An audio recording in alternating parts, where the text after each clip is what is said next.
사우디가 한국의 타이곤 장갑차를 비공개로 도입한 이유는 무엇인가요? 이 사우디아라비아 군사력을 들여다보면은 상당히 좀 비공개가 많더라고요. 걸프전 이래로 비공개, 장비를 공개를 안 하려고 노력하더라고요. 그러다 보니까 대표적으로 이제 사우디아라비아 공군의 해외 연합훈련을 이제 좀 가는 편인데, 그게 이제 튀르키예 쪽이나 그리스, 그 다음에 이제 나토 지역에 가긴 해요. 그쪽이 가깝긴 하기 때문에. 나름대로 이제 정식의 뭐 동맹국이 아니더라도 영국제 무기를 이제 전투기를 사용한다든지 타이푼, 유로파이터 타이푼이라든지 옛날부터 그런 면에서는 이제 연합훈련을 참가하는데, 그때 말고는 사우디아라비아 공군의 뭐 전투기를 볼 수가 없고 사진 찍을 기회가 없어요. 그러니까 그 정도로 노출되는 걸 꺼리고, 그러니까 뭐 쉽게 얘기해서 보안에 신경을 많이 쓴다고 봐야 되겠죠. 그래서 그 전통이 아주 오래됐고, 나라의 흐름 자체가 뭐 이제 사회는 이제 일부 이제 개방된 것도 있지만은 뭐 새로운 체제에 이제 맞춰서 국왕이 바뀌면서, 근데 전반적으로 아직도 좀 보수적이고 공개를 안 한다. 그리고 이제 우리가 일반적으로 사우디아라비아가 탄도탄이 없을 거라 생각을 이제 할 수 있는데, 1991년도 걸프전 끝난 이후로 중국에서 중거리 탄도탄을 도입을 해서 보유를 하고 있었어요. 근데 그게 30년이 지났기 때문에 노후화돼서 이제 폐기됐을 가능성은 있는데, 근데 그것도 정식의 어떤 그 밀리터리 밸런스라든지 이런 곳에 이제 나오지를 않아요. 그러니까 일반 그 군사력 그 현황에 대해 소개할 때. 그 정도로 이제 비공개가 이제 꾸준히 유지가 되고 있고, 앞서 말씀드린 대로 사우디아라비아 공군의 어떤 전투기도 쉽게 볼 수 없다. 특별한 뭐 연합훈련 아니고서는. 그 정도고, 그러다 보니까 이제 우리 타이건 이 장갑차, 차량용 장갑차를 도입해놓고도 그냥 하던 대로 이제 공개를 이제 안 하는 거죠. 그 주변국에 어떤 그것을 군사력의 어떤 규모를 알리고 싶지 않다는 의미도 있죠. 특히 이제 그게 이란이 이제 재래식 무기 중에서 하여튼 지상군 그 차량들, 전차, 장갑차들이 꽤 많은 편이니까 온갖 잡다한 차량들을 가지고 있기 때문에 이제 거기에 대응해서 보여주고 싶지 않은 것도 있을 거고. 그래서 타이건이 이제 비공개로 이제 이게 수출이 된 걸로 이제 알려지고 있고, 그래서 이제 뭐 어쨌든 간에 이게 뭐 아주 전략적인 무기도 아니고, 뭐 그 나라에서 공개를 하든 안 하든 뭐 저는 그게 뭐 중요하지 않다고 보고 있습니다. 이 후속 수출이 대량으로 되냐 안 되냐가 더 관심이 가고 있죠. 왜냐면은 사우디아라비아 육군의 어떤 그 조직이 두 가지로 나눠져 있어요. 정규군이 있으면은 국경 수비대 개념의 이제 또 부대가 있는데, 이 국경 수비대 쪽은 전차를 보유하고 있지 않는 대신 차량용 장갑차가 이제 주력이에요. 근데 이 차량용 장갑차가 주력인데 종류가 예전에 그 스위스제 70년대 후반부터 등장한 이제 모바브 시리즈가 있어요. 그게 이제 미국에 넘어가서 뭐 스트라이커 장갑차도 되고, 그리고 이제 캐나다도 도입을 해서 이름들이 다 달라요.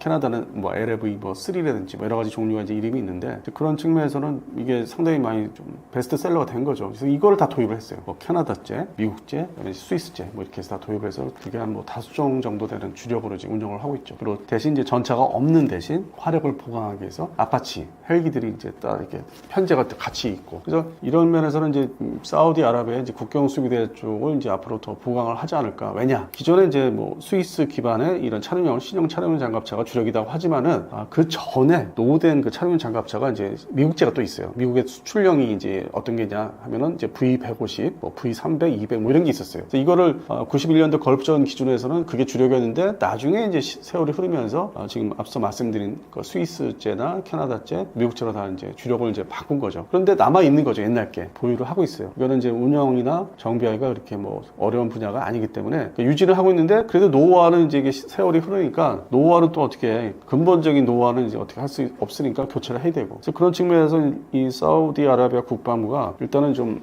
테스트 성격으로 어떤 시제품 성격으로 소량을 도입을 한 것 같아요. 사용을 이제 해봐야 되고, 테스트 나름대로 독자적으로 테스트 해봐야 돼요. 우리가 개입이 안 된 상태에서, 우리 뭐 하나 에어로스페이스 테크랩들이 없는 상태에서 자기가 마음대로 그냥 이런 상황 저런 상황, 그런 정도로 이제 소규모로 도입을 한 것 같은데, 전망이 지금 저는 좋다고 보고 있어요. 이 하나 에어로스페이스의 어떤 기갑 장비 중에서 먼저 번에 성공한 게 이제 호주에 수출한 레드백 있지 않습니까? 이 기계화 보병 전투차, 이게 성공을 했고, 이번에 타이건이 이제 진입을 하고 있는데, 이 완성도가 역시 하나 에어로스페이스에서 만드는 이제 기계화 보병 전투차 전통이 있으니까, 뭐 옛날에 K200부터 해가지고 K21 우리 한국군이 사용하는 차례차례 이제 내려온 거니까, 기술을 이제 쌓고서. 또 차량용 장갑차도 2006년도 기준에서 지금의 이제 뭐 현대로템이 생산하는 K808하고 경쟁하는 차량도 있었고, 그래서 이제 기반 기술은 어느 정도 있고, 그거를 나름대로 이제 갈고 닦아가지고, 뭐 디자인을 보시면은 솔직히 말씀드려서 지금 현대로템의 K808보다는 좋아요. 타이곤이 아주 날렵해요. 거의 뭐 유럽 스타일의 디자인을 좀 되게 가미를 했기 때문에, 일단 이 무기라는 건 디자인도 좋아야 돼요. 총부터 시작해서 권총부터 시작해서 전투기까지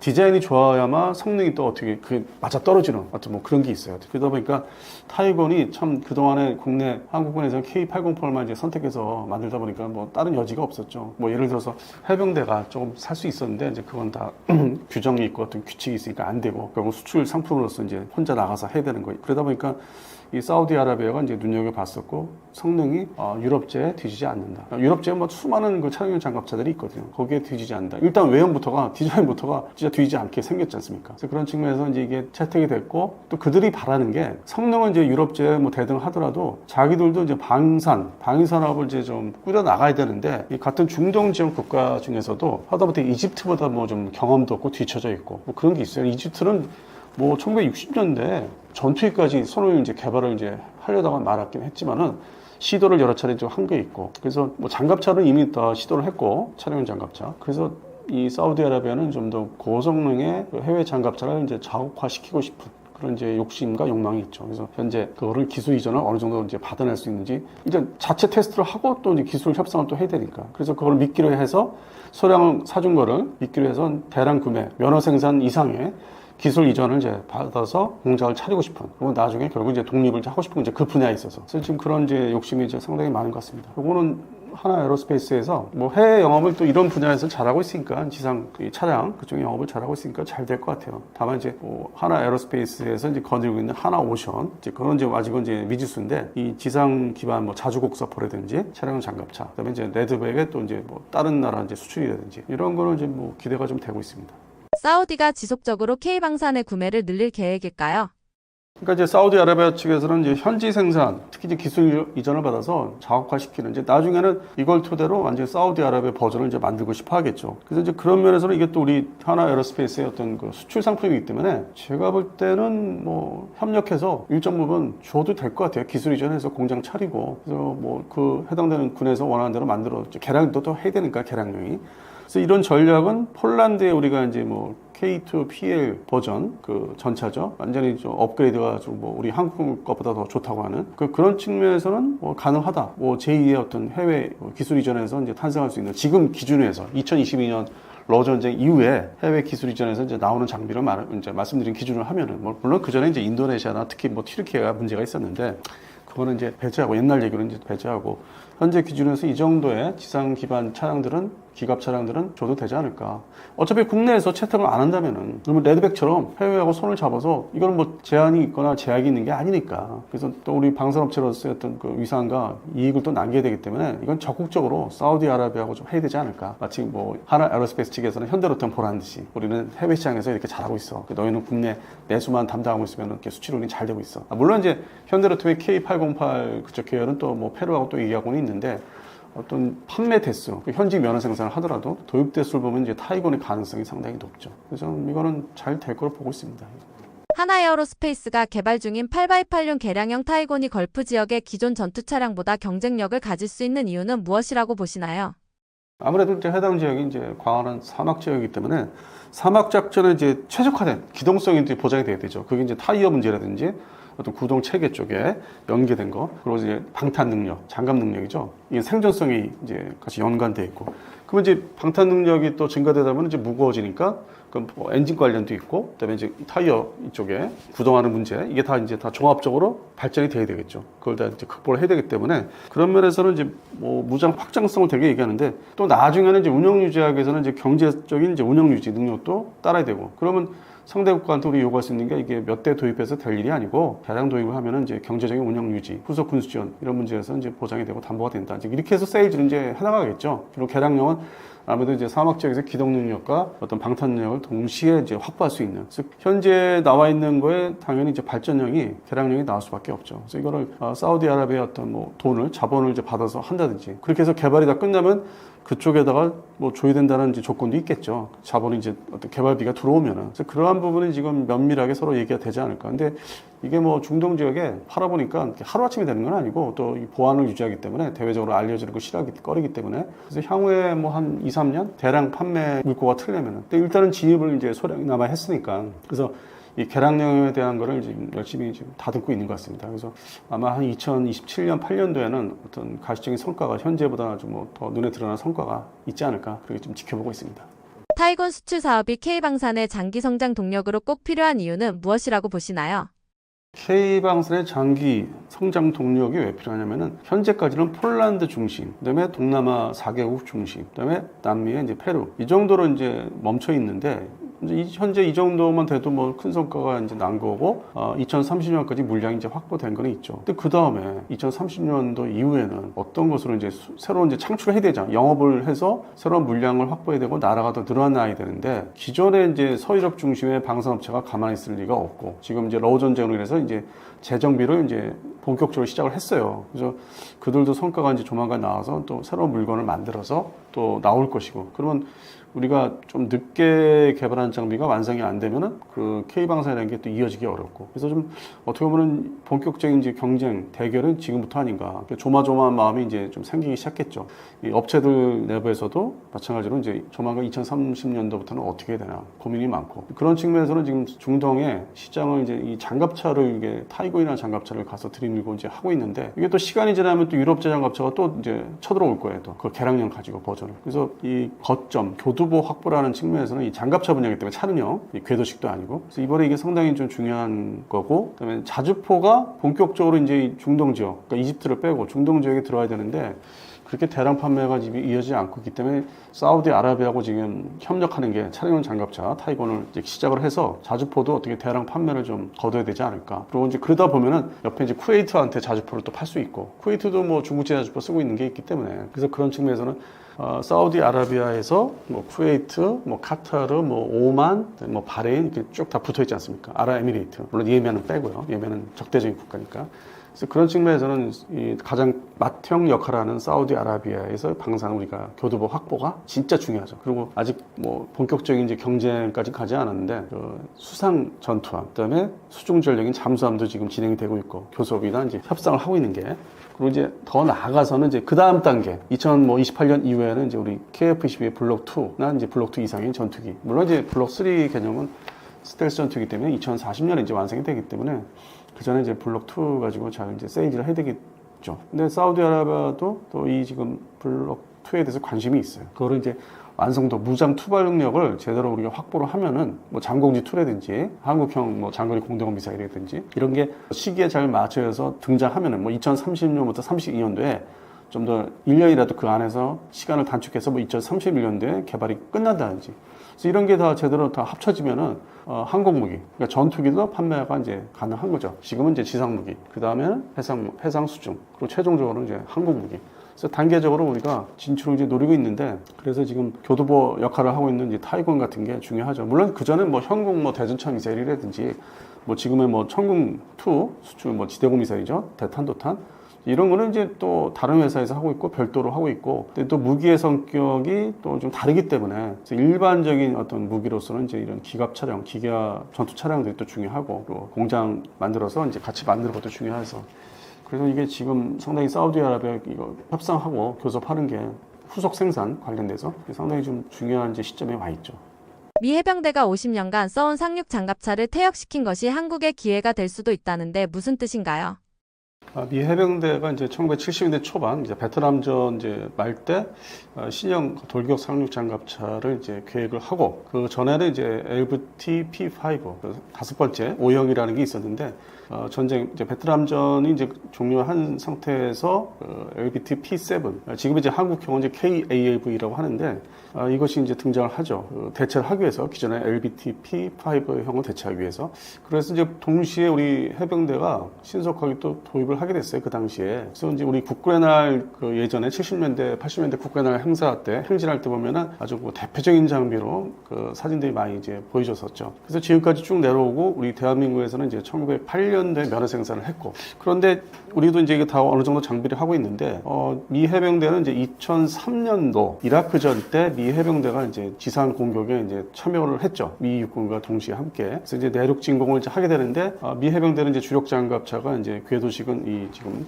ALV, 미국식은 이제 ALV라고 그래요. 이제 원래 이름은 이제 LVT-P7이었는데 개량이 돼서 이제 ALV로 바뀌었는데 이것을 가지고 이제 이라크 바그다드까지 진공을 하면서 여러 가지 이제 문제점이 도출됐죠. 일단 속도 문제라든지 지상 그 돌진하는 속도 문제라든지 아니면 방어력 이 방어력이 가장 큰 문제가 됐던 것 같아요. 이게 장갑이 일반 전차 우리 그 메인 배틀 때 그 전차 장갑과 달리 좀 알루미늄 장갑 계통이기 때문에 취약성이 좀 드러났고 그 대전차 화기에 이제 금방 파괴가 되고 그래서 그런 면에서 이제 이게 안 되겠다. 이거를 빨리 그 대체를 해야 되는데 미 해병대가 기존에 바다에서 바로 이렇게 눈앞에 있는 적진 그 해안가를 돌격 상륙하는 이제 방식에서 벗어나서 공중 기동. 물론 이제 헬기가 있었는데 그것보다 더 빠르고 더 신속하게 이제 그 병력을 이제 상륙을 시킬 수 있는 공중 기동 작전을 이제 개념을 해서 그게 이제 뭐 From the Sea라는 영어 단어가 있죠. 그래서 그 방식으로 바꾸기 시작하려고 이제 준비도 하고 있었고 그 대표적인 장비가 이제 지금 이제 흔히 이제 얘기하는 이제 MV-22 오스프리 이게 수직 이착륙이 되면서 또 이제 공중 기동할 때 수송기처럼 이제 이 엔진 방식을 이제 이렇게 수평을 해가지고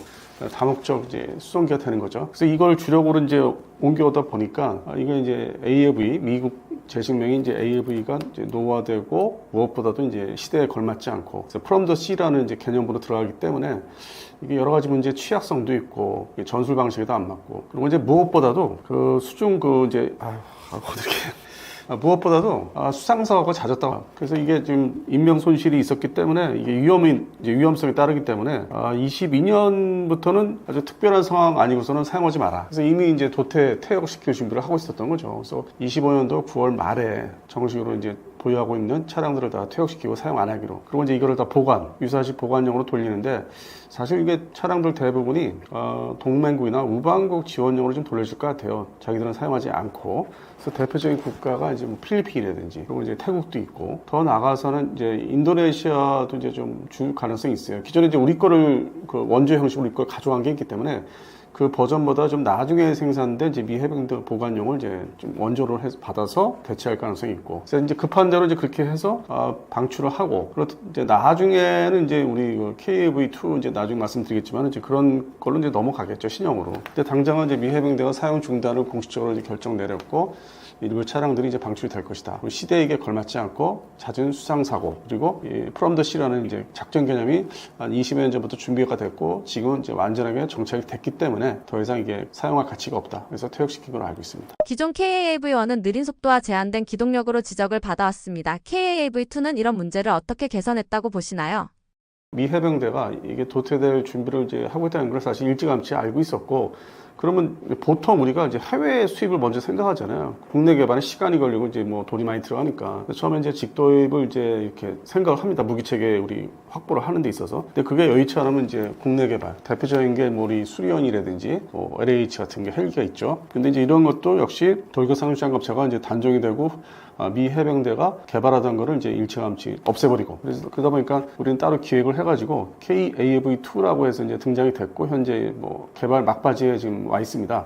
그리고 이제 2030년대 되면 이제 본격 생산에 돌입해서 기존에 이제 우리 KAV 일형이죠. 그러니까 미국에서는 이제 AAV라고 하는 그걸 대체하게 되고 그리고 이제 이게 무엇보다도 또 이 한국 지형에 맞게 한국의 이제 뭐 상륙 지점에 맞게 개량을 이제 해야 되기 때문에 발전시키는 거죠. 그 성능에 대해서 그래서 이제 수상 속도가 이제 2배 정도, 약 2배. 그러니까 기존에 KAV가 뭐 13.6km 최대 속도가 시속. 그렇다면 그거에 최소 이제 2배나 3배까지 늘려야 되는 어떤 생존성 문제가 또 있기 때문에 그리고 이제 그렇게 해안을 향해서 돌격 상륙을 할 때 집중적인 화력을 또 운영해야 되는데 기존의 그 KAVA는 12.7mm 터렛 안에 40mm 자동 유탄 기관포가 같이 이렇게 결합이 돼 있었고 또 얼마 전까지는 이게 사실 사람이 이제 사격을 해야 되는 유인화돼 있었는데 지금은 이제 무인화로 바뀌었죠. 발전이 돼서. 그래서 그거는 이제 개량이 돼서 향상이 됐는데 그래도 화력이 사거리가 일단 짧고 해안 돌격할 때까지 좀 원거리에서 좀 어느 정도 좀 타격하고 들어가야 되는데 그런 측면에서는 이제 단점으로 이제 작용을 했었고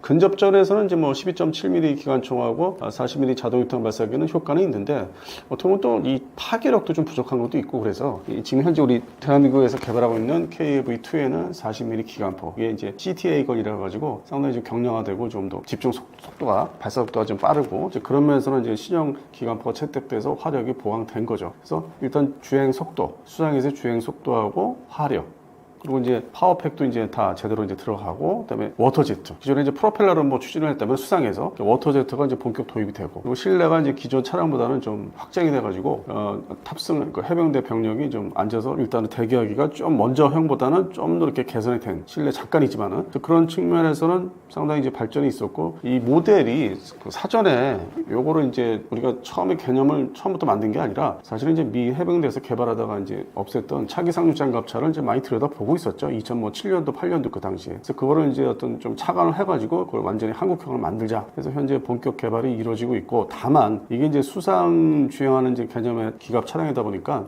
얼마 전에 이제 인명 손실 사고는 좀 있었어요. 그래서 그거를 이제 극복을 하고, 하여튼 뭐 좀 상당히 안타까운 그 상황을 이제 극복을 하고 지금 본격적인 이제 개발을 진행하고 있습니다. 그래서 뭐 앞서 말씀드린 대로 2030년대 초반이면은 양산에 들어갈 수 있는, 그리고 이제 조만간 뭐 한 2026년 내년이죠. 그때 정도 되면은 한 향후 1년 정도 지나면은 이제 좀 시제 차량을 공식적으로 이제 공개하지 않을까. 지금은 모형 위주로 이제 공개를 했었죠. 뭐 개념도 CG, 컴퓨터 그래픽이나. 그래서 이런 면에서는 이제 좀 더 자신감을 갖고 이제 앞으로 나가는 상황입니다. 그래서 제가 볼 때는 이게 미국이 이제 개발을 안 하고 자기들이 어떤 작전 개념, 운영 개념이 바뀌어가지고 포기하는 이제 무기 체계들이 좀 있었어요, 그동안에. 대표적인 게 그 전에 중고도 샘, M샘이라는 거. 즉 미국은 이제 호크 미사일이 이제 한 50여 년 사용하던 거를 이제 뭐 우리나라도 이제 우리 공군도 퇴役을 시켰는데, 그러한 무기들, 후속 무기를 개발하지 않는 거, 이거는 이제 자체적으로 각국이 알아서 개발해야 되는, 그러니까 동맹국의 각국이. 그 중에 이제 우리나라가 이제 M샘을 좀 일정합지 러시아 기술 기반으로 다행히도 이제 기술이 있어가지고 입수한 게, 그래서 이제 그 진입한 게 M샘, 중고도 샘이죠. 지금의 천궁 시리즈를 말하는 건데, 이 부분이 이제 잘 이제 개발이 완료됐는데 어떤 그러니까 고고도 이제 좀 더 올라가야 되고, 그다음에 사거리 문제가 있어서 현재 천궁 3까지 지금 이제 진전을 하게 됐죠. 요거는 한국형 진짜 패트리어트 미사일급으로 좀 올리자, 성능을. 그래서 이제 그런 이제 이 미사일 쪽이 있고, 지금 이제 두 번째가 이제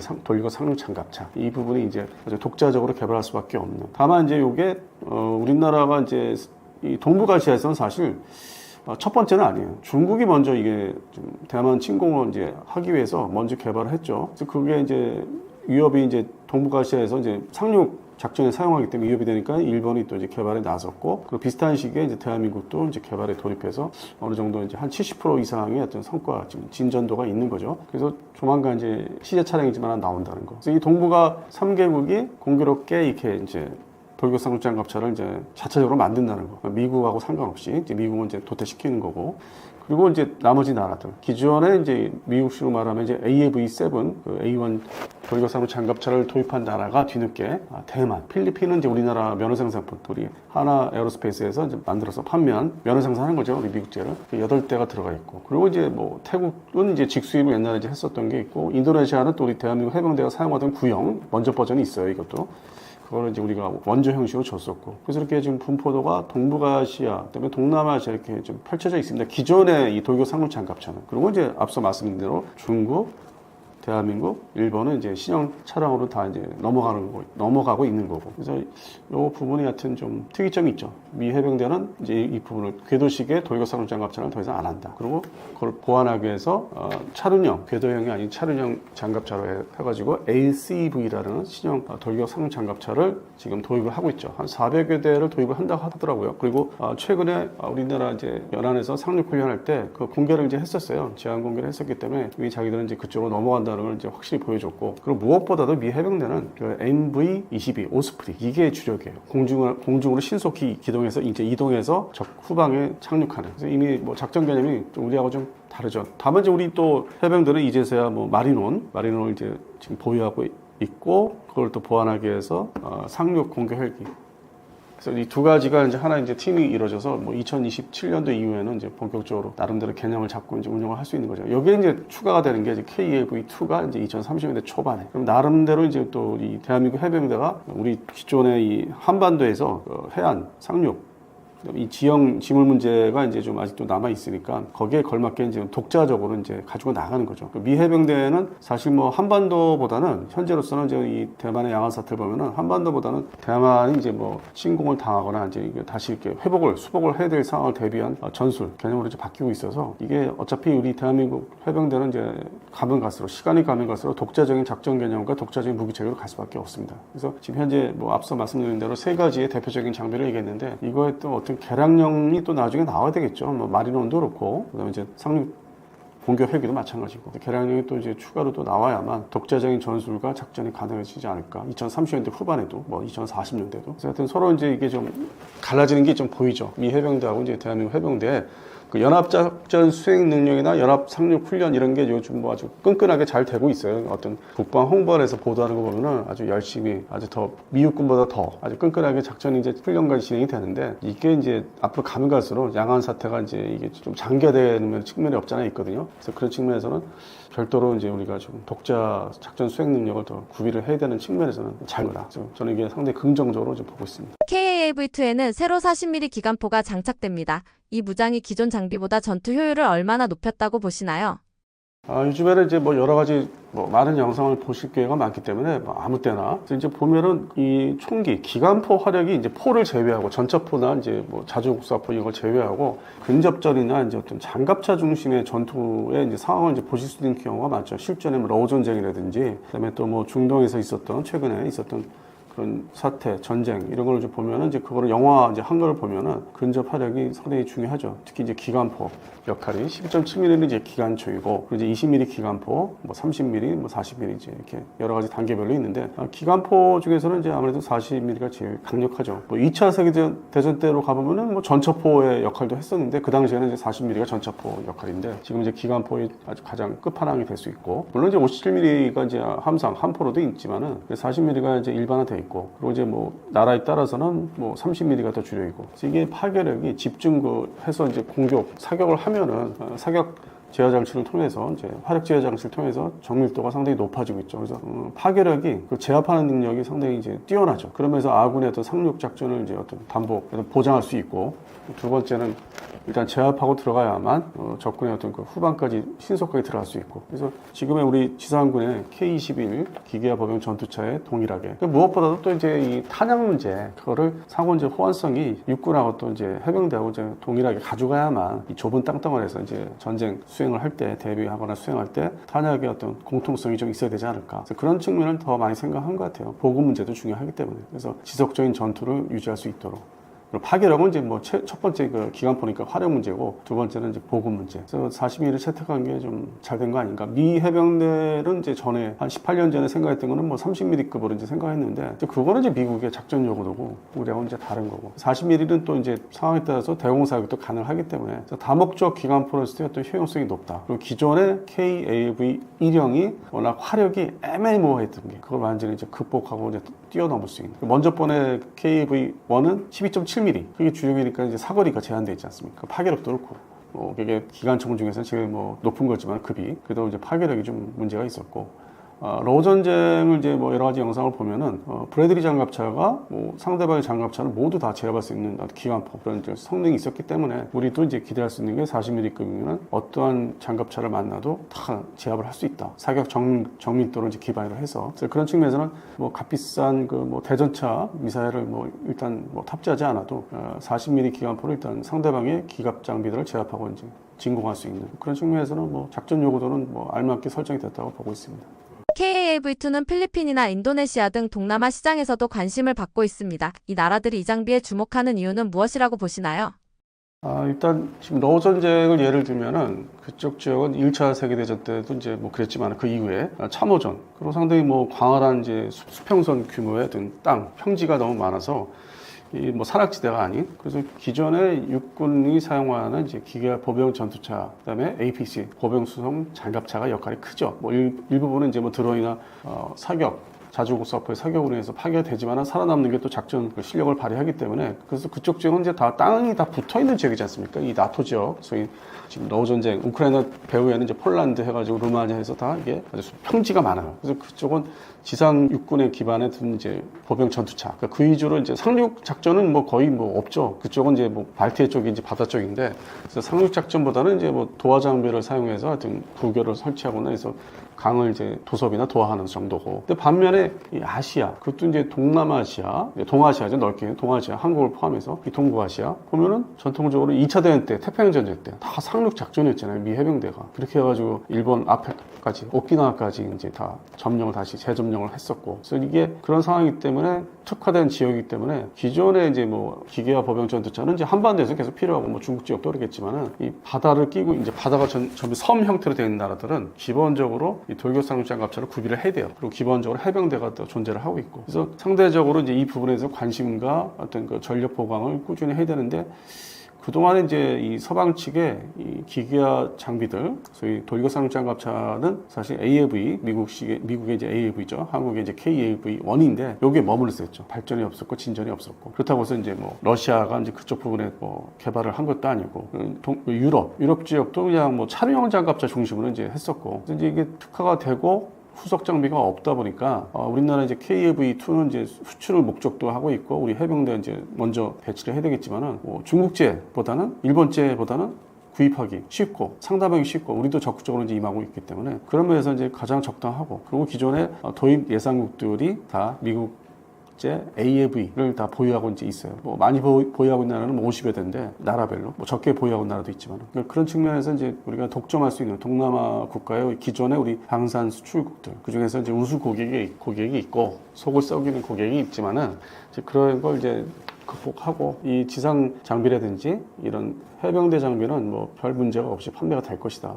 하루빨리 완성이 돼야 되는데, 근데 이게 뭐 군사 무기라는 게, 특히 기계화 기반의 이 장비라는 게 또 개발, 완료하는 시간이 걸리지 않습니까? 그래서 지금은 좀 아쉽더라도 참고 있어야 되고, 그래서 한 2030년도부터는 좀 본격 세일즈를 해야 되지 않을까. 지금은 뭐 그 해당 지역 국가에 뭐 태국이라든지 필리핀, 말레이시아, 인도네시아 이런 나라에 이제 방산 전시회가 있는데, 아직은 이제 모형으로만 이제 소개를 하고 있죠. 그래서 실물이 이제 시제 차량이 이제 공개가 돼야 되는데, 뭐 내년부터는 한국에 들어와 있는 이제 무관들, 해당 그 대사 관의 무관들을 이제 초청해서 시제 차량들을 좀 보여주면서 세일즈를 하지 않을까. 이게 또 다른 이제 성과를 얻을 수 있기 때문에, 기존에 알려진 이제 기갑 장비와 달리 별도로 새로 이제 K방산의 어떤 품목으로서 이제 들어올 수 있고, 포트폴리오로서 그런 측면에서는 상당히 유망하다. 그리고 이거는 사실상 독점적이다, 동남아시아에서는. 물론 이제 이게 대량 판매를 이제 좀 기대를 이제 할 수는, 실제 뭐 거기까지는 뭐 좀 더 두고 봐야 되겠고, 대량 판매가 될지 안 될지는. 그리고 기존에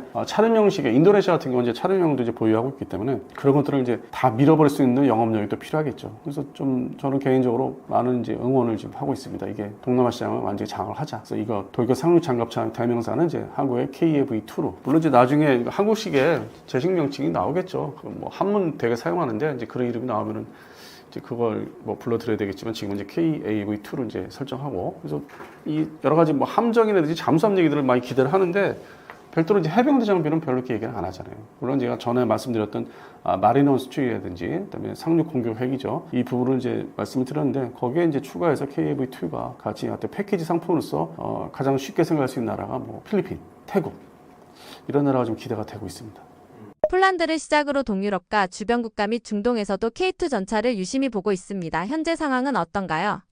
제가 사실 어제 세미나에 참석을 해가지고 우리 방위사업청장님이 세미나 축사를 해야 되는데 차장님이 이제 대독을 해주셨어요. 왜 그래야 되는지 이렇게 좀 물어보니까 그 석종건 방위사업청장님이 급히 9월 21일부터 25일까지 사우디와 이라크, 중동을 현재 방문 중이셔서 이 석종건 방위사업청장님의 SNS에 근황이 올라왔더라고요. 그래서 사우디 군인들과 이제 협상을 하고 회담을 하는 사진도 올리시고 그랬는데, 제 생각에는 지금 현재 녹화 시점 기준에서는 사실 예측이지만 그 K2 전차의 중동 수출에 대한 논의, 그게 굉장히 현실화돼가는 것이 보입니다. 무슨 말이냐고 하면 원래 이라크, 사우디 중에서 특히 이라크 같은 경우에는 전차 전력 확보를 위해서 여러 가지 모색을 하다가, 원래는 M1A1 에이브람스 전차를 미국으로부터 공짜로 받은 것들이 대량으로 있는데, 이 에이브람스 전차 같은 경우에는 K2 전차보다 크기가 클 뿐만 아니라 비용이 많이 들어요. 기름값이 엄청나게 많이 듭니다. 이 무기의 기름값이 뭐가 중요하냐 이렇게 생각할 수 있겠지만, K2 전차와 비교되는 에이브람스 전차는 연비가 나쁘기 때문에 항속거리가 짧고 좀 유지 보수 비용이 어렵다 이런 게 있습니다. 왜 그렇게 되냐면 이게 엔진 차이 때문인데 K2 전차는 우리 SUV나 자동차에 쓰이는 디젤 엔진 요거를 사용하신다 생각하시면 되고 미국의 에이브람스 전차는 가스터빈입니다. 가스터빈은 쉽게 말해서 제트 엔진이에요. 제트 엔진이라 보니까 크기는 작은데 연비가 굉장히 나쁜 이런 문제점이 있어서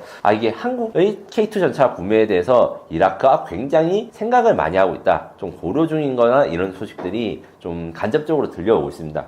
특히 전차 같은 경우에 이라크는 전차가 굉장히 중요한데 이란 이라크 전쟁 잘 기억하시는 분들이 사실 잘 없겠죠. 1980년대에 이런 전쟁이 있었어요. 7년 넘게 전쟁을 했는데 이란군 같은 경우에는 그때 당시 영국에서 넘어온 치프틴 전차 이거는 좀 중형 전차라 해서 성능이 좀 우수했는데 이라크 같은 경우에는 구소련제 전차를 사용해서 전차전을 했을 때 좀 이게 밀렸어요. 그런데 지금 현재 상황이 어떻습니까? 이란이 이제 이스라엘과 전투를 하는 동안에 또 다시 주변국한테 그 전쟁을 일으킬 가능성이 크고 이라크와 이란이 국경을 맞대고 있는 데다가 여기 종교 문제도 좀 복잡하게 얹어 있고 이라크와 이란의 교전을 생각하지 않을 수밖에 없거든요. 이라크 정부 입장에서는. 그래서 전차전을 준비해야 된다. 그럴 때 최선의 솔루션은 한국이다. 왜? 지금 중동 국제 정서가 복잡한 상황에서 빠르게 납기를 할 수 있는 데다가 사막 지역에서의 그 기동성이나 이런 것들은 K2 전차, 에이브람스 전차 그리고 독일은 레오파르트 2 전차까지 사실은 인증을 다 받았어요. 실전에서 투입된 것도 있고. 근데 같은 게 다 인증을 받았으면 공급이 빠르고 거기다가 가격 경쟁력과 생산이 빠른 K2 전차가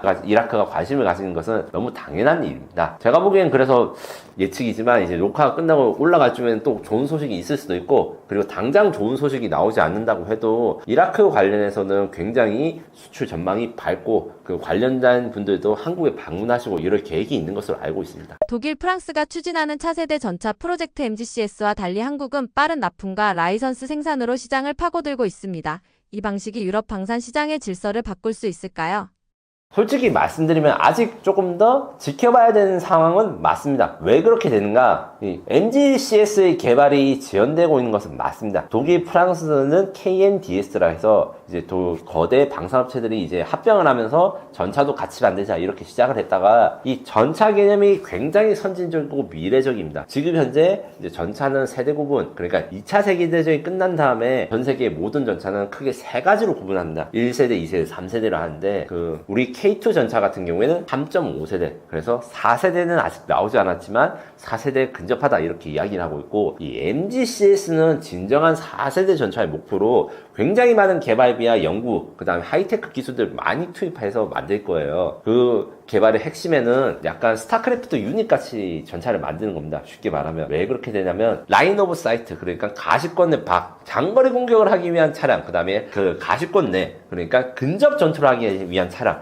요것들을 시스템으로 만들어가지고 같이 팀을 짜서 다닌다, 요렇게 컨셉인데 요게 개념도 사실 기존의 전차, 그러니까 한 대의 전차가 모든 임무를 담당하는 거랑 좀 맞지도 않고 기술적으로 어려운 목표를 많이 하고 거기다가 독일과 프랑스가 서로 일감은 나누는데 자기가 얼마나 지분을 나누는지에 따라서 이게 완성되고 수출할 때 돈이 어떻게 되는지 결정이 돼서 싸우는 기 때문에 좀 지연이 돼요. 이 와중에도 이제 MGCS와 별개로 독일 같은 경우에는 또 별개의 그 레오파르트 개량형, 4세대 개량형 이런 것들 여러 프로젝트를 준비하고 있기 때문에 독일은 지금 전차에 대한 미래 국방 R&D가 분산되어 있다고 생각하시면 돼요. 그래서 이런 분산되어 가지고 여러 개 만드는데 옛날에는 장점이 있을 수 있죠. 그 중에서 하나는 이 시장에서 막 먹히는 제품이 있을 수 있으니까. 그런데 이런 첨단 무기 같은 경우에는 개발비, 그 다음에 개발 인프라 역량이 많이 필요하기 때문에 독일과 프랑스 같이 공동 개발하다가 서로 싸우거나 아니면 그 와중에 다른 제3의 회사가 자기가 자체적으로 개발해서 이게 한 곳으로 집중되지 못하는 것은 저희가 보기에는 조금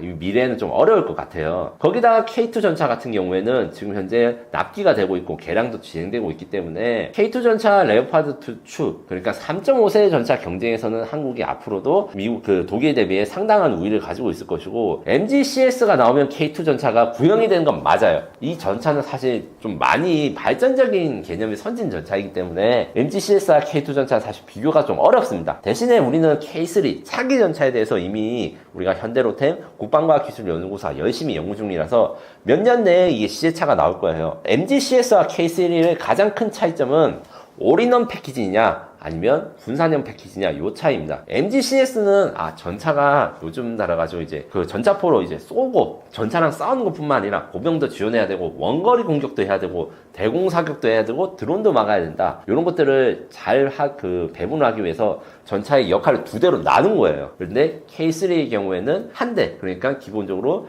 전차의 기본적인 전술, 전차는 이제 4대가 소대 한 대가 되는데 소대장이나 아닌 차 4대 중에서 한 대 갖고 이제 파괴되면 나머지 3대가 그걸 분담할 수 있거든요. 그런데 대공전차라든가 아니면 근접전차 이렇게 역할이 분리되면 걔가 하나 분리되면 전차의 전체적인 전차 소대의 전체적인 전투력이 아예 없어지거나 아예 능력이 없어지는 거예요. 왜 분산을 하는가 집중을 하는가 요거에 대해서 약간 조금 복잡한 개념이지만 쉽게 말해서 젓가락과 도시락을 한 통에 넣느냐 한 통에 넣느냐 요건데 젓가락과 도시락을 다른 통에 넣으면 이제 도시락은 잃어버려도 젓가락이 살아있거나 젓가락이 살아있는데 도시락이 잃어버리면 그게 사실 쓸모가 없잖아요. 그게 MGCS의 컨셉입니다. 그래서 K3 같은 경우에는 대신에 조금 개발 쪽이 난이도가 있고 크기가 K2보다 약간 커지기 때문에 요거에 대해서 문제점이 있지만 요거를 지금 해결하기 위해서 많이 연구 중이고 요런 식의 방산 프로젝트가 한국과 비교했을 때는 독일은 프랑스, 유럽은 아직은 좀 너무 목표는 높고 그 다음에 그 목표를 달성하는 과정에서 문제점이 많이 생겨서 개발이 지연된 게 많아요. 그래서 유럽 방산 시장의 질서를 우리가 뭐 완전히 들어본다 이렇게까지 말할 수 없더라도 그 유럽의 한계와 문제점을 우리가 잘 파고들어가지고 우리가 K2 전차 이외의 새로운 아이템 그 다음에 독일, 프랑스 방산업체들은 외국과의 협업에 대해서 굉장히 열려있고 제가 말씀드린 대로 합종 영역이 강하거든요. 이 MGCS 외에도 다른 회사들은 또 K2 전차를 만들거나 아니면 하나나 현대로템이나 협력 개발, 공동 개발을 하고 싶어하는 업체들도 있습니다. 이런 데랑 협력을 하면 유럽 방산 시장의 질서는 정말 한국과 뗄래야 뗄 수 없는 관계로 발전될 수 있을 것이라 생각해요. 레오파드 절반의 가격으로 인도 시기도 절반 이상 빠른데 이 밖에도 폴란드가 K2를 선택할 수밖에 없는 구조적 이유는 무엇인가요?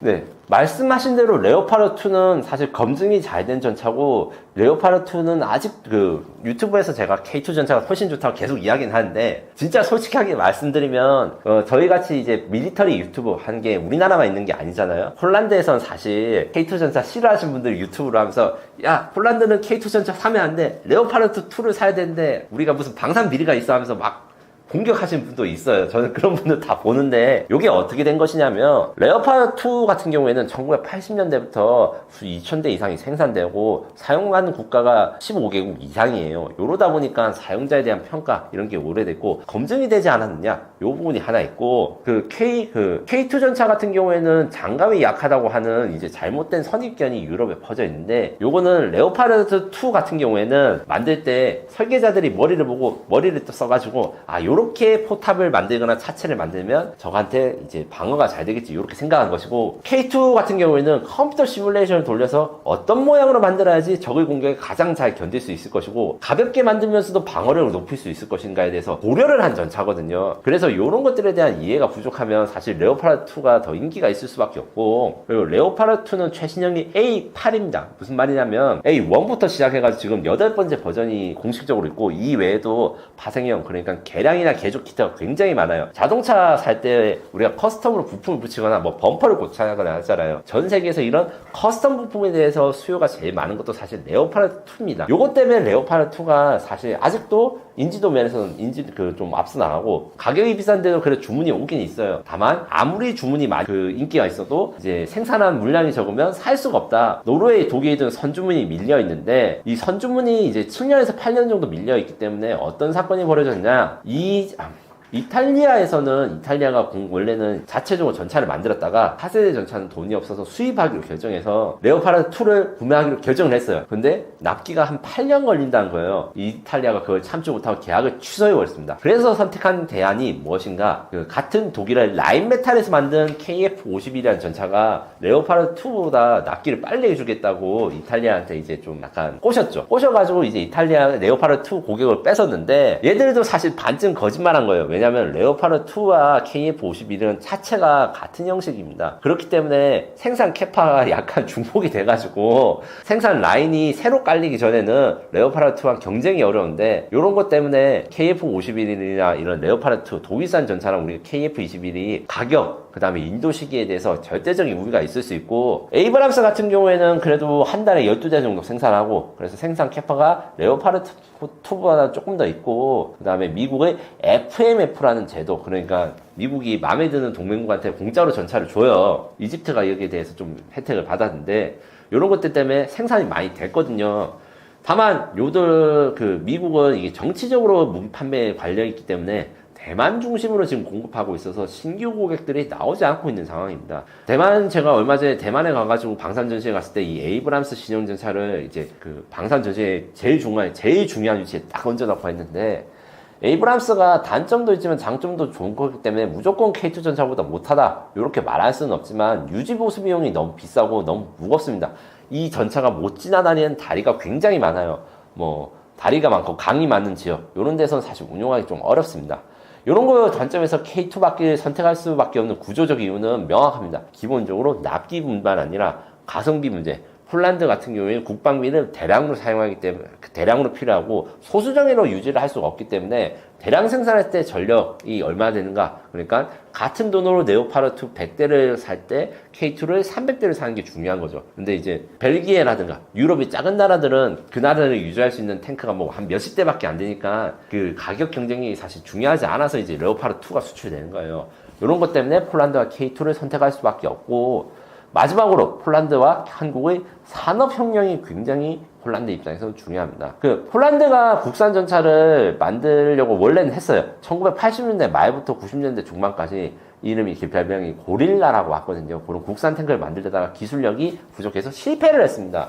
폴란드는 그래서 나름 옛날, 그러니까 냉전 시대에는 바르샤바 조약기구라고 하는 소련의 동맹국에서 무기고라는 자부심이 있었어요. 그런데 이제 냉전 시대가 끝나고 기술력이 떨어지고 밀리니까 이게 좀 기분이 좀 상하거든요. 거기에 대해서 폴란드가 자체적인 방산 역량을 키울 수 있는 파트너를 고르는 과정에서 우리가 잘 이게 협업을 했고, 폴란드와 K2PL이라고 하는 폴란드는 K2 전차의 현지 생산하면서 이 기술을 올리게 되면 한국과 경쟁을 한 게 아니라 한국과 팀이 돼가지고 유럽 시장으로 공략하게 되는 것이죠. 그런 이유들 때문에 폴란드가 K2를 선택할 수밖에 없었습니다. K2 전차는 혹한 환경부터 무더운 환경까지 어디든 우수한 성능을 보여주고 있습니다. 혹한과 혹서를 동시에 극복하는 전차가 흔하지 않은 건가요?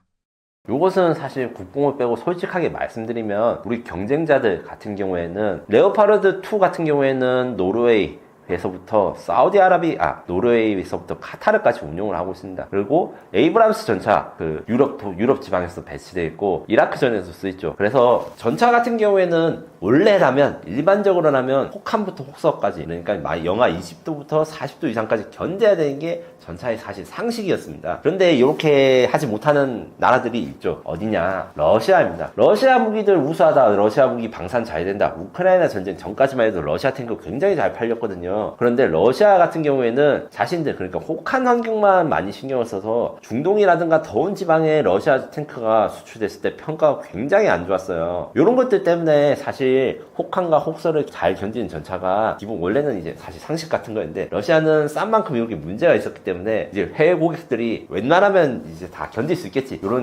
이렇게 생각하다가 러시아 탱크를 겪은 고객들은 불신이 생긴 거예요.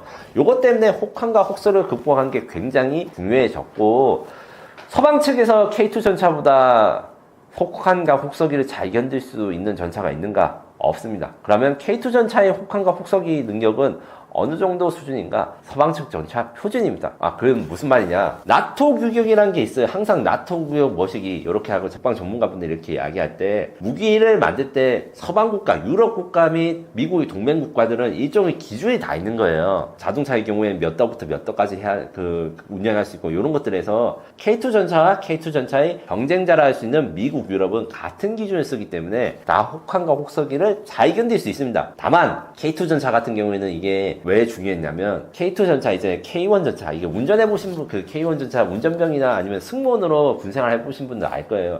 그게 약간 더워요. 우리가 이제 그때 추위는 좀 잘 견뎠는데, 이제 K1 전차 때까지만 해도 이제 냉방, 그 다음 사막 지역 운용까지는 잘 생각을 못했다가 K2 전차에서 우리가 최초로 환경시험에 대해서 전면적으로 실시했다. 이 환경시험은 무엇이냐면, 혹한부터 혹서기까지 테스트하는 시설을 거쳐서 이게 잘 작동되는지 검증을 하는 최초의 한국산 전차가 K2이기 때문에 이게 중요합니다. 중요하다라고 생각하시면 됩니다. 그래서 K2 전차만이 더운 여름이나 추운 겨울을 다 견딜 수 있는 것은 아니나 그러지 못한 전차들이 약간 하자가 있어서 문제가 있었던 경우가 있었다라고 생각하시면 그게 맞는 것 같습니다. K2 전차가 폴란드 전장 규칙까지 바꿨다고 하는데요. K2의 핵심 기술 중 해외 전장에서 특히 주목받는 기능은 무엇인가요?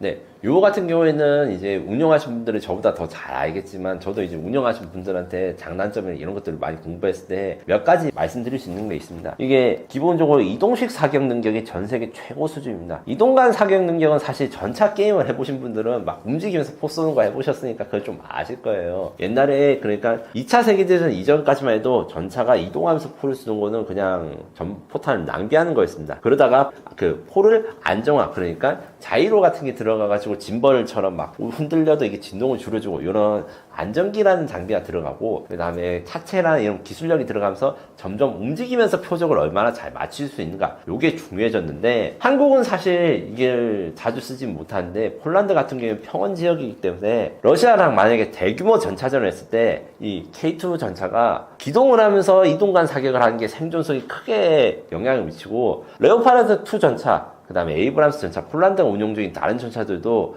이 이동식 사격은 됩니다. 되는데 뭐가 차이가 있냐? 서스펜션의 차이가 있습니다. 쉽게 말해가지고 현가장치라고 부르는데, 이제 자동차의 서스펜션을 에이브람스 전차나 아니면 레오파르트 2 전차는 토션발하고 금속을 강성을 이용해서 충격을 흡수하는데, 우리는 유기압식, 유압을 사용해가지고 이 충격을 흡수해서 훨씬 더 충격이 잘 전달되지 않습니다. 충격 흡수능력이 매우 뛰어납니다. 그래서 이동식 사격을 할 때 명중률도 더 좋게 되는 것이죠. 그리고 사람들이 잘 이야기하지 않는 기능 중에서 저는 괜찮다고, 이게 좀 중요하다고 생각하는 게 피아 식별 장비 IFF라는 장비가 생각보다 중요하다고 생각합니다. 무슨 말이냐면, 이거는 전차의 그 K2 전차 포 위에다가 피아 식별 질문기가 있고, 그 다음에 전차 포탑 주변에 답변기가 있는데, 포를 조준해서 이제 공격을 하려면 얘가 적인지 아군 탱크인지 물어보고 대답하는 걸 자동으로 해주는, 그래서 내가 공격하는 애가 혹시 우리 편은 같은 편을 공격할 수 있는 하는 것인지 요거를 사전에 막을 수 있는 장비인데, 이게 왜 필요하냐 하실 수 있어요. 그런데 생각보다 굉장히 많이 중요한 기능입니다. 왜냐? 1차 이라크전 같은 경우에 사막의 폭풍 작전이라 해가지고 막 미국제 탱크들이 이라크군의 탱크를 다 파괴하고 막, 그래서 일방적으로 승리를 했다는데, 피아 식별을 잘못해서 같은 편 탱크들을 사격하고 이런 것들이 굉장히 많았어요. 전차가 기동을 하다 보면 이제 앞에 나가는 전차도 있고 뒤에 있는 전차도 있고 막 맞붙여가지고 섞여 있으면 이게 적인지 아군인지 헷갈린단 말이에요. 물론 적전차랑 우리 아군 전차랑 생긴 게 다르지만, 이게 사실 전차 조준경으로 보거나 3km, 5km 밖에서 보면 이게 잘 안 보일 수 있어요. 그렇게 되면 아군 피해가 생각보다 많이 일어나거든요. 이런 식으로 실전적인 장비로 해서 우리 아군의 피해를 줄일 수 있는 장비가 피아 식별 장비, 그리고 ATR이라는 기술이 들어갑니다. 이것은 우리가 대공 자주포에 들어간 기술을 활용해가지고 전차에도 들어가는데, 쉽게 말해서 낙원이 됩니다. 낙원이 된다는 것은 뭐냐? 저걸 이렇게 조준해가지고 이게 저기다가 찍으면 저기 움직여도 이 조준선이 유지되면서 자동으로 추적하기 때문에 명중률이 높아진다. 요거 같은 경우에는 최신형 경쟁 전차들은 있어요. 근데 지금 현재 극히 대부분의 전차, 그러니까 레오파르트2라든가 에이브람스 같은 경우에는 정말 업그레이드 된 버전 수십 기에서 수백 기 정도만 이 기능이 적용되고, 수천 대나 되는 구형 레오파르트2나 에이브람스 이 기능이 없습니다. 요거 같은 경우에도 K2 전차가 이제 아주 우수한 기능을 가지고 있고, 마지막으로 사람들이 잘 모르는 기능, 요것은 소프트 킬이라고 한다. 소프트 킬을 반대말 하드 킬인데, 그래서 적이 공격을 왔을 때 요격탄을 발사해가지고 파괴하는 것을 하드 킬이라고 K2에 폴란드 수출형 전차에 장착될 거예요. 근데 지금 현재 K2 GF, 그러니까 지금 폴란드군이 운용 중인 전차, 그 다음에 한국 육군이 운용 중인 전차는 소프트 킬 기능인데, 이게 굉장히 생각보다 중요합니다. 저기 미사일을 쏘기 위해서 막 미사일이 날아오거나 아니면 레이저로 전차를 조준하면 그게 자동으로 K2 전차의 그 지휘관한테 알려지고 자동 대응이 됩니다. 저기 오는 방향이나 미사일 쏘는 방향으로 연막탄이 발사되면 그 대전차 미사일이 그 표적을 탐지하지 못하고 딴 데로 가거나, 전차포를 조준해도 이게 정확하게 조준이 안 돼요. 요 성능이나 기능이 굉장히 그 효과가 좋습니다. 특히 요거 같은 경우에는 서방 측, 그러니까 에이브람스 전차라든가 레오파르트 전차가 전혀 가지고 있지 않은 기능이라서 굉장히 의미가 깊고, 요거를 잘 활용해가지고 전차 장갑이나 두께는 레오파르트나 에이브람스가 더 두꺼울 수 있지만, 사실상 생존성, 그러니까 실제 전투에서 얼마나 잘 적의 공격을 피할 수 있는가, 요 능력은 K2 전차가 세계 최고인 게 확실합니다. 초음 속에 만족하지 않고 비행 중에 궤도를 수정할 수 있는 기술은 얼마나 대단한 것인가요? 초음속 미사일들이 종류가 굉장히 많아서 알기 쉽게 설명을 드리겠습니다. 초음속이 일단 아닌 미사일들, 천룡 장거리 공대지 미사일 같은 경우에는 마 0.9라는 속도로 표현합니다. 마는 소리의 속도고 마 0.9면 대충 1100km 시속 이 정도로 생각하시면 되는데 마 2에서 2.5, 3 정도 되는 것을 초음속이라고 합니다. 이 초음속 대함미사일 같은 경우는 제가 앞서서 잠깐 설명해 드렸듯이 제트 엔진에서 이제 개량된 램제트라는 걸 쓰기 때문에 고도는 낮은 고도, 그러니까 그 제트 엔진이 쓰는 미사일은 고도를 낮출 수가 있거든요. 그 고도를 낮추는데 속도가 훨씬 빨라지고, 그래서 기존의 천룡보다 한 두세 배 정도 빠르다. 그리고 극초음속 탄도미사일이 있습니다. 극초음속 탄도미사일은 말 그대로 탄도미사일이 이제 발사돼가지고 낙하하면서 이게 속도가 굉장히 빨라지는데 대신에 방향을 전환하거나 궤도를 변경할 수 없어서 발사되면 사실 어디에 떨어질지 알아요. 그럼 피하기가 쉽습니다. 이런 단점을 해결한 게 극초음속 글라이더라고 있어요. 탄도미사일이 발사해서 올라가서 속도가 낼 때쯤에 미사일이 분리가 되고 엄청 빠른 속도, 마 5에서 6 되는 속도에서 글라이더처럼 활공을 하면서 궤도를 바꿀 수 있는 거예요. 요 같은 경우는 글라이더, 그러니까 동력이 없는 상태에서 엄청 빠른 속도로 움직입니다. 마지막으로 말할 수 있는 이 극초음속 미사일 하이코 같은 경우에는 속도 자체는 글라이더랑 비슷한데 추진 기관을 사용해가지고 비행을 하기 때문에 에너지가 많아요. 더 이제 극초음속 글라이더가 최대 한 2, 3도 꺾어지는 것에 비해서 이제 10도 이상 꺾어질 수 있고 더 빠르게 가고, 그 다음에 궤도 변경 기능도 훨씬 더 발달된 것이라 생각하면 됩니다. 왜? 엔진을 가지고 있기 때문에. 그렇기 때문에 극초음속 미사일의 경우에는 현재 인류가 만든 미사일 중에서 제일 빠르고 치명적인 무기라고 할 수 있고 전 세계에서 요구 미사일 개발에 많은 노력을 하고 있는 상황입니다. 현 기술로 방어 불가라는 표현이 붙는데 미국, 중국, 러시아가 이미 대응 기술 개발에 뛰어든 상황입니다. 앞으로도 이 무기가 방어 불가일 수 있을까요?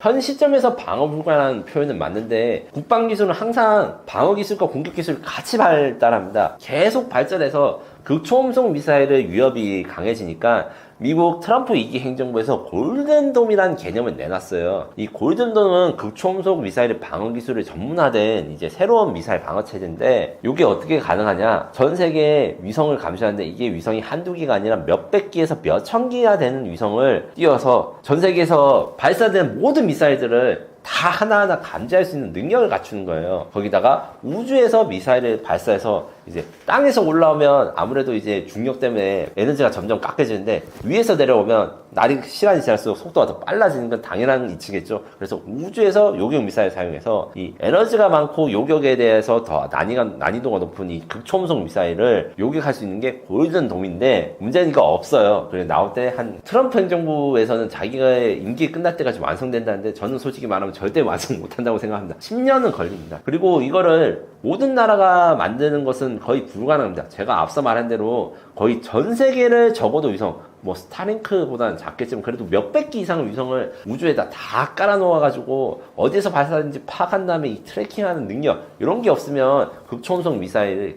특히 극초음속 순항 미사일 같은 경우에는 방어 불가라는 표현이 맞습니다. 그래서 앞으로 10년 이내에는 방어할 수 있는 기술 이런 것들이 많이 나올 것이고 우리나라도 극초음속 미사일, 방어 미사일들을 또 만들고 있어요. 하지만 그런 기술을 가진 나라는 매우 소수일 것이고 또 이제 10년이 지나면 또 다른 발전된 공격용 미사일들이 나오겠죠. 하이코어가 KF-21에 장착될 경우 단순히 전투기의 화력이 커지는 수준을 넘어 한국 공군의 작전 개념 자체가 바뀔 것 같은데 어떻게 보시나요? 이거는 사실 개발자분이랑 좀 이야기는 했는데 솔직하게 말씀드려서 하이코어도 단점이 있습니다. 단점을 제가 어디서도 말을 안 했는데 여기서 잠깐 이야기하면 제일 큰 문제, 가격이 너무 비쌉니다. 그러니까 경쟁할 수 있는 초음속 대함미사일 아니면 극초음속 탄도탄 이런 것들이 비슷한 무기체계보다 아무래도 엔진이 들어가고 기술적으로 수준이 높기 때문에 가격도 너무 비싸지고 그 다음에 탄두, 그러니까 폭발물의 위력이 엄청나게 크진 않습니다. 기존의 유도탄과 거의 비슷한데 문제는 우리가 핵무기가 없잖아요. 하이코어가 핵무기를 장착하게 되면 이게 전략무기가 됩니다. 실제로 프랑스 같은 경우에는 하이코어랑 유사한 ASMP-A라고 하는 극초음속 미사일을 핵탄두를 탑재해서 프랑스의 라팔 전투기에 탑재해서 핵전력, 전략 공격 수단으로 사용하는데 우리나라는 핵무기가 없으니까 이게 요격이 불가능한 건 좋은데 탄두 위력이 약하고 많이 생산하는 게 좀 어려운 거예요. 그래서 하이코어를 개발하지 말자거나 이제 앞으로 안 나올 것은 아닌데 하이코어랑 함께 약간 더 싸면서 성능이 좋은 걸 우리가 같이 만들어야 되고 실제로 그렇게 가고 있습니다. 어떤 게 있냐면 이제 제가 앞서 말한 것 중에 공대지 탄두탄 뭐 이런 거 같은 경우에 KF-21에 의해서 개발하고 있고 실제로 나중에 한번 이야기할 때가 있지만 그 이스라엘이 카타르를 폭격했을 때 F-15 전투기에다가 이스라엘이 개발한 공중발사 탄도탄을 사용했고 러시아 공군도 우크라이나 공수발했을 때 이제 킨잔이라고 하는 공중발사 탄도탄을 쓰는데 이게 엔진을 가지거나 이제 극초음속 극초음속 순항미사일보다 가격이 저렴하고 간단해요. 그래서 이런 것들을 해서 초음속 미사일과 극초음속 미사일 그러니까 로우급 그러니까 저가형과 고급, 하이코어를 이게 섞어서 써야지 이제 효율이 높아지기 때문에 이렇게 될 경우에 우리 공습을 막을 수 있는 나라가 현실적으로 전 세계 그 어디도 없을 것이고 요때 화력이 커진 수준을 넘어가지고 작전 개념 전체가 바뀌어야 됩니다. 그래서 하이코어 혼자만으로는 작전 개념, 한국 공군의 작전 개념 자체를 바꾸기는 어렵다 하지만 다른 우리가 같이 만들고 있는 이 고속 초음속 무기 체계들과 결합이 되거나 시너지 효과를 일으키면 이게 바뀔 것이다. 혹은 우리가 핵보유를 시작하게 되면 하이코어가 유력한 핵무기 투발 수단이 될 것이다. 이렇게 생각하시면 될 것 같습니다. 극초음속 무기 기술은 미래전 게임 체인저라 불리는데 이번 공개로 한국이 미래전의 룰 메이커로 들어섰다고 볼 수 있을까요? 예, 이것도 솔직히 말씀드리면 극초음속 무기 기술에 대해서 게임 체인저가 맞고 이것이 우리가 방산 수출에 대해서도 강력한 경쟁력을 가질 것이라 생각합니다. 하지만 극초음속 미사일 이거는 솔직하게 말씀드리면 하이코어 기술은 미국이 20년 전에 만든 기술이에요. 이렇게 하니까 또 우리나라 아무것도 아닌가 생각하실 수 있겠지만 솔직히 방산 전문가, 국방 전문가 입장에서 우리가 미국보다 20년 뒤쳐졌다는 거는 엄청난 칭찬이나 발전입니다. 이렇게 하면 좀 다르게 해석하시는데 저는 솔직히 그렇게 봐요. 그런데 미래전 게임 체인저로 될 수 있는 거 한국의 생산 능력 그 다음에 캐파랑 결합이 된 거죠. 제가 얼마 전에 미국의 20년 전 기술이 하이코라고 했지만 그럼 미국이 20년 전부터 극초음속 미사일을 생산했냐? 아니거든요. 기술이 있었는데 이게 양산을 할 수 있는 역량과 능력이 되지 못했어요. 그래서 미국도 내년이나 내후년부터 이런 하이코랑 비슷한 거를 생산할 것이고 이것 때문에 우리가 그 서방 측, 그 다음에 자유세계 무기고로서 미국이 뭐 극초음속 무기 같은 걸 생산하겠지만 한국의 생산량이 이게 보조가 돼야지 진짜 미국과 한국이 동맹으로서 적국에 대해서 상대할 수 있는 이 충분한 수량이 나올 것이고 이 관점에서 한국이 미래전의 룰 메이커까지는 아니고 원래는 룰 팔로워였다가 이제 같이 룰을 만드는 상황으로 바뀐 것이 지금의 국방 기술이다. 이렇게 이해하시는 게 현실적으로 또 정확한 말씀일 것 같습니다. 또한 우리가 생산 능력, 그 다음에 가성비 요거를 계속 제가 강조를 하잖아요. 이것을 계속 유지하기 위해서는 추가적인 보안, 그러니까 좀 개념을 바꾸거나 이래서 가격을 줄일 수 있는 유도무기 이런 것들에 대한 연구가 계속돼야 되고 요것이 잘 되려면 AI 기술 적용을 해가지고 가격은 저렴한데 저기 요격하기 어려운 새로운 알고리즘을 적용하거나 아니면 AI를 사용해서 탄두 기술이나 이런 것들에 대해서 그 제조업 최적화가 필요합니다. 같은 탄두 폭약을 쓰더라도 어떻게 배치를 하거나 배열하는지에 따라서 파괴력이 달라지고 이런 데 대한 연구도 많거든요. 이런 기술에 대한 투자나 이제 보완이 들어가면 한국이 미래전의 룰 메이커로 들어서고 정착이 될 것으로 보입니다. 한국이 극초음속 기술을 확보하면서 중국, 러시아, 미국 등 기존 강국들과 전략적 긴장 혹은 경쟁 구도가 새롭게 형성될 가능성은 없을까요? 요것도 약간 현실적으로 말씀드리면 아직은 거의 없다고 봐야 됩니다. 왜 그러냐? 핵무기가 사실 매우 중요합니다. 하이코어 미사일을 우리가 갖추었다는 것은 비유를 하자면 F1 드라이버가 아반떼를 모는 상황입니다. 하이코어가 핵무기를 장착을 해야지 F1 자동차에 F1 드라이버가 탑승을 해가지고 운전한 거 똑같은 거예요. 그러면 이제 핵이 없으면 우리 기존 미국 강국, 중국, 러시아, 미국들이 전략적 긴장이나 경쟁 구도가 새롭게 형성될 것이냐? 사실 말하면 핵무기가 없을 경우에는 우리는 지금과 같이 잘 지낼 수 있어요. 잘 지낸다는 걸 의미에 대해서 의견이 다를 수 있지만 기본적으로 현재의 상황이나 이런 것들이 핵무기가 우리가 가지고 있지 않기 때문에 미국, 중국, 러시아에서 어느 정도 레버리지를 가진 게 굉장히 크거든요. 왜냐하면 우리가 핵무기를 가지고 있지 않기 때문에. 근데 핵무기를 가졌을 때 그 주변국들 반응이나 이런 것들은 지금과 같을 수가 없습니다. 사실 경제적으로는 좀 더 문제가 생길 수 있어요. 다만 그렇다 해가지고 우리가 핵무기를 아예 포기하는 것은 아니고 제가 계속 말하고 있죠. 하이코어의 핵탄두를 장착하게 되면 전략적 핵무기로 사용할 수 있다. 요 핵무기 유사시에 우리가 핵무장할 수 있는 잠재력을 확보하고 핵 탄두만 확보되면 이 하이포라든가 여러 무기체계 이런 데다 장착할 수 있는 이 핵 잠재력 능력을 계속 키워 나가는 게 대한민국 생존에 매우 중요합니다. 다만 이제 핵 잠재력을 키우는 것과 핵무기를 실제로 개발한 것은 좀 차이가 있어요. 제가 무조건적으로 대한민국이 핵무기를 보유해야 된다 이렇게 말씀드릴 수는 없고요. 왜냐하면 핵무기를 보유하면서 생기는 손해도 만만치 않기 때문입니다. 우리가 적의 침략에 대비하는 것도 중요하지만 먹고 사는 것도 솔직히 중요한 거 아니겠습니까? 그래서 핵무기에 대해서 당장 지금 개발하고 뭐 전 세계를 적으로 돌린다 해도 우리가 핵무기를 가져야 된다 이런 생각은 옳지 않으나 상황과 시대 그다음 환경이 달라가면 우리가 즉각 핵무장을 할 수 있도록 이런 준비하는 것은 필요하다는 게 가장 합리적이고 옳은 선택이라고 저는 생각합니다. 한국의 방산기술이 아주 뛰어나고 세계에 자랑할 만한 것들이 많습니다. 그런데 항상 우리는 줄 세우기 민족이죠. 우리 뒷보다 우리 앞에 있는 사람들이 더욱 신경 쓰이지 않습니까? 그런 관점에서 볼 때 한국은 아직 이겨내야 되는 경쟁자가 많아요. 특히 프랑스, 독일, 영국 같은 유럽 국가들을 이겨내서 우리가 방산 4대 강국으로 됐는데 아직 시간이 많이 필요하고 지원이 많이 필요합니다. 물론 지금도 만족하거나 이렇게 생각하실 수도 있는데 사실 저는 이 방산 4대 강국에 진입하는 것이 단순히 방산 수출이 늘어나는 것뿐만 아니라 대한민국 운명을 결정할 수 있는 아주 핵심적인 것이라고 생각합니다. 우리가 방산 수출 4대 강국이 되도록 여러 가지 관심도 가져주시고 지원도 해주셨으면 좋겠습니다.